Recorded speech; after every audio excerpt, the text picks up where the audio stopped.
Okay, so I was taking a video on my computer, but it stopped working. Um, I just wanted to talk about a bit about my experience growing up with a disability and how I've come to sort of define myself.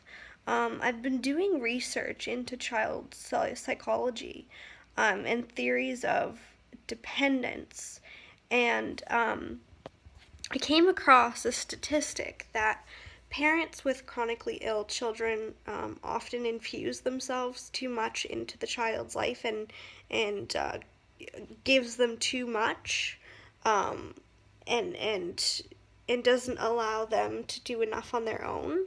And I think that's exactly how my father treated me growing up. I felt like I wasn't an individual when I was around him. There were certainly other people in my life that babied me as well. And my mother was the stark opposite. She was almost harsh as I got older, I felt, because when she was younger, she used to coddle me a lot. Not as much as my dad, but I still remember an intense bond with her and an intense feeling like I needed to hold on to her. I always felt spatially very unsteady on my feet, and like I needed to hold on to someone. But I think I might have grown up feeling differently about my disability if I had been told to walk on my own. Um, Once I was able to walk when I was 5, it took, I think, a couple months of training before I could walk, and I never crawled. So I started walking with a walker.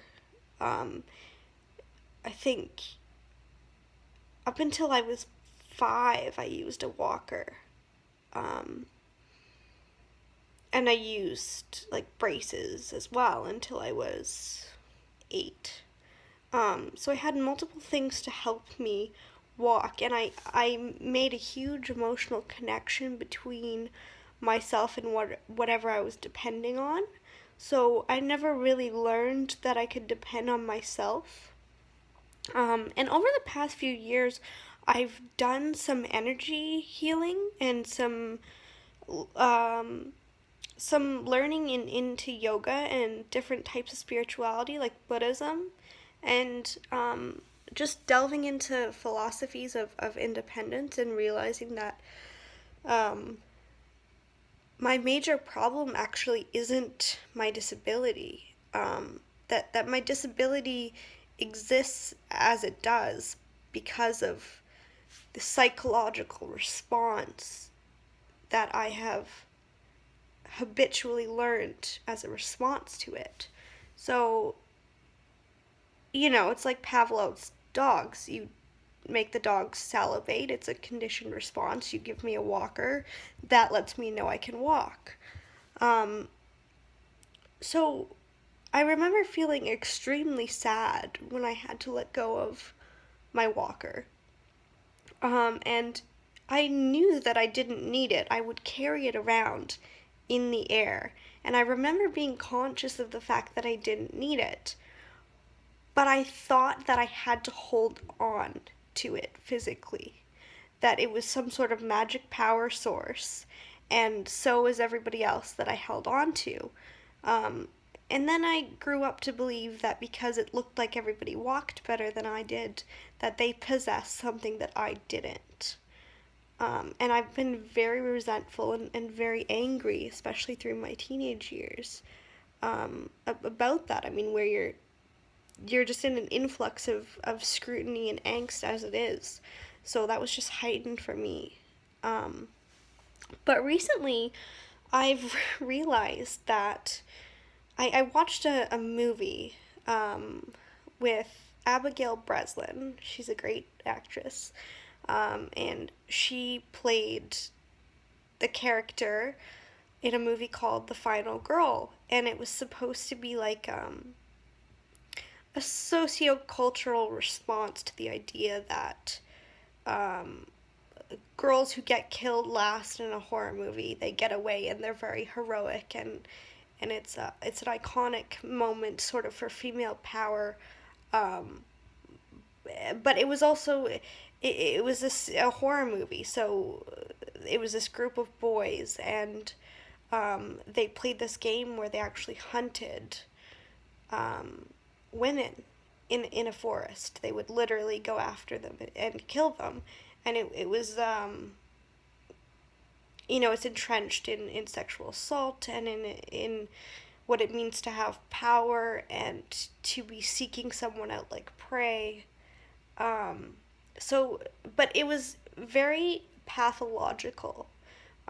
So you got to see the psychological um, pathways, I guess, that each of the characters had, and the girl was being mentored by someone who told her that your greatness is only determined by your will, and that it doesn't matter how strong somebody is physically, it's their mental capacity that will empower them to push beyond what they think their limits are.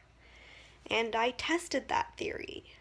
Um, when I'm really angry, I can do some amazing things. I can climb stairs. I think it's sort of the flight or fight, instinct. So, but that's not stress. That's when I'm feeling like I need to do what I have to do to kick ass and be awesome and get the fuck wherever I'm going. You know, where it's almost life or death. Um, you know, the first time I ever went up and down a curb on my own without, wavering with my balance or almost falling is when I was chasing after my boyfriend who had just broken up with me, my ex boyfriend now. And he was walking away from me, and I chased him. And for the first time in my life, I walked up and down a curb without thinking. I didn't hesitate. And all throughout my life, I've been programmed to hesitate before things like that. And I was so angry that I just surpassed that in my mind. Um, and then it occurred to me that I build stuff up to be bigger than it is. I catastrophize things in my head. So I'm physically capable of doing a lot more than I let myself do. And it's just been really interesting to sort of analyze this. And I've realized that the spasticity in my muscles is actually something I can partially control. I do breathing exercises and meditation and yoga, and I really try and center myself in this idea that I have the power to control what happens in my body. And in believing that, I actually do have more power. So I felt more relaxed in the past 2 days than I ever have in my life. Physically, anyway. I think I've mentally been straining because all of this is going through my head and just blowing me away. I just had this revelation when, after I had my first dosage of my medical marijuana, it just hit me that, I don't have to be in pain, that it's actually easier to be happy and to just let yourself go and not worried about what you're supposed to look like or what you do look like, and just let your body be what it is, and just try and accept it. And that's honestly the best advice I would give. Like, that's the best advice I have to anyone struggling with their identity or their ability or anything about them that they don't like. Just try and give yourself the benefit of the doubt that you're awesome and that you are in control of your destiny and you can set yourself free, and then see where that takes you. It'll do wonders, but it also requires commitment. And it requires a lot of commitment and a dedication to finding peace and recognizing that that's not some wishy-washy metaphor. It literally means to find peace within yourself, and that is so important. That's my philosophical ramblings for today. Bye.